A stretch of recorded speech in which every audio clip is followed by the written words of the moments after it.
नाज़रीन, इस वक्त जेम्स वेब स्पेस टेलीस्कोप हमारे अर्थ से 15 लाख किलोमीटर दूर मौजूद है। ये टेलीस्कोप अर्थ के L2 पॉइंट पे मुसलसल ऑर्बिट कर रहा है, यानी एक ऐसा पॉइंट जहां सूरज की रोशनी इस टेलीस्कोप तक नहीं पहुंच सकती।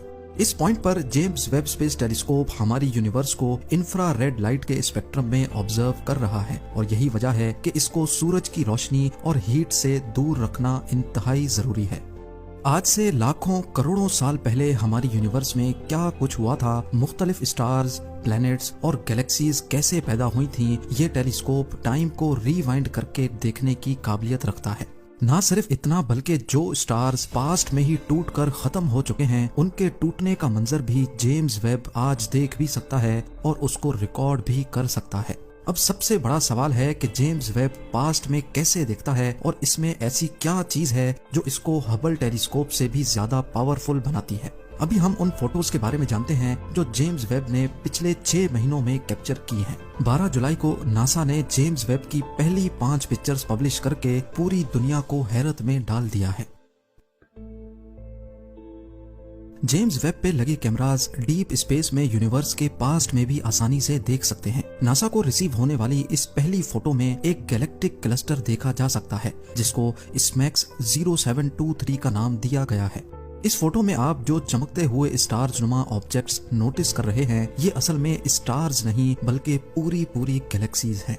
जिस तरह हमारा अर्थ मिल्की वे गैलेक्सी का हिस्सा है और ये गैलेक्सी 1 लाख लाइट ईयर्स पर फैली हुई है, इसी तरह जेम्स वेब की इस फोटो में ऐसी हजारों गैलेक्सीज देखी जा सकती हैं। इनमें कुछ ऐसी गैलेक्सीज भी मौजूद हैं जो अर्थ से 13.1 बिलियन लाइट ईयर्स दूर हैं। लाइट को इन गैलेक्सी से निकलकर हम तक पहुंचने में तकरीबन 13 अरब साल लगे हैं। इसी वजह से ये कहना गलत नहीं होगा कि ये मंजर जो हम आज देख रहे हैं ये असल में 13 अरब साल पुराना है। इस फोटो में मौजूद ब्लूइश गैलेक्सीज हमें बता रही हैं कि ये बहुत मैच्योर हो चुकी हैं और इनमें बहुत सारे स्टार्स और प्लैनेट्स मौजूद हैं। जो गैलेक्सीज रेड शेड दे रही हैं, इसका मतलब है कि इनमें बहुत ज्यादा डस्ट है और इनके अंदर नए स्टार्स अभी तक बन रहे हैं। नंबर 2, दूसरी फोटो एक ऐसी नर्सरी की है जो अर्थ से 7600 लाइट ईयर्स दूर मौजूद है। कैरिना नेबुला के नाम से पहचानी जाने वाली इस नर्सरी के अंदर स्टार्स आज से 7600 साल पहले पैदा होते देखे जा सकते हैं और कैरिना नेबुला हमारे मिल्की वे की हजारों नर्सरीज में से सिर्फ एक नर्सरी है। इसमें जो बड़े बड़े पहाड़ों जैसी चट्टानें आप देख सकते हैं, ये असल में मिट्टी और गैसेस का एक बहुत बड़ा मिक्सचर है।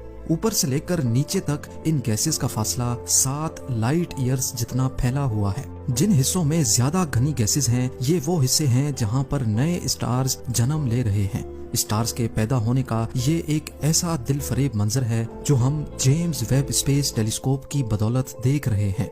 नंबर 3, अगली फोटो एक ऐसे स्टार की है जो आज से 2500 साल पहले टूटकर खत्म हो रहा था। टेलीस्कोप पर लगे 2 अलग अलग इंस्ट्रूमेंट्स निरकैम और मिरी से कैप्चर की गई इस फोटो में गैसेस और एनर्जी का एक बहुत बड़ा बबल देखा जा सकता है जो इस स्टार के टूटने की वजह से पैदा हुआ है। नंबर 4, ये जेम्स वेब की तरफ से कैप्चर किया गया सबसे बड़ा इमेज है जिसकी रेजोल्यूशन तकरीबन 150 मिलियन पिक्सेल्स है। इस फोटो में 5 गैलेक्सीज का एक क्लस्टर देखा जा सकता है जिसको स्टीफन्स क्विंटेट कहा जाता है। ये 5 गैलेक्सीज बहुत तेज स्पीड से रोटेट कर रही हैं और आहिस्ता आहिस्ता एक दूसरे के करीब भी होती जा रही हैं। स्पेस एस्ट्रोनॉमर्स का मानना है कि एक दिन ऐसा आएगा जब ये 5 गैलेक्सीज एक दूसरे से जा टकराएंगी। फिल वक्त ये अर्थ से 30 करोड़ लाइट ईयर्स दूर हैं, यानी ये इमेज 30 करोड़ साल पुराना है। ये भी हो सकता है कि आज की तारीख में ये गैलेक्सीज आपस में टकरा चुकी हों, लेकिन उसकी लाइट हमारे तक पहुंचने में मजीद 30 करोड़ साल लगेंगे। नंबर 5, अर्थ से 1120 लाइट ईयर्स दूर जेम्स वेब ने एक ऐसा एक्सोप्लैनेट भी ढूंढा है जहां पर जिंदगी के आसार मौजूद हैं। एक्सोप्लैनेट्स वो प्लैनेट्स होते हैं जो किसी स्टार या फिर सूरज के गिर्द चक्कर लगाते हैं। ढूंढे जाने वाले इस प्लेनेट को वास्प 96b का नाम दिया गया है और यहाँ का एक दिन हमारे अर्थ के 3.5 दिनों के बराबर है। अब सवाल ये है कि जेम्स वेब को कैसे पता चला कि यहाँ जिंदगी के आसार मौजूद हैं। असल में जब प्लेनेट ऑर्बिट के दौरान अपने स्टार की लाइट को ब्लॉक करता है तो ये लाइट प्लेनेट के एटमॉस्फेयर से टकरा कर फैलती है। लाइट एटमॉस्फेयर में मौजूद मुख्तलिफ पार्टिकल से टकराकर अलग अलग रवैया रखती है। जैसा कि अगर एटमॉस्फेयर में सल्फर ज्यादा होगा तो लाइट के फैलने का अंदाज अलग होगा, और अगर एटमॉस्फेयर में कार्बन डाइऑक्साइड या पानी मौजूद होगा तो लाइट के फैलने का अंदाज मुख्तलिफ होगा।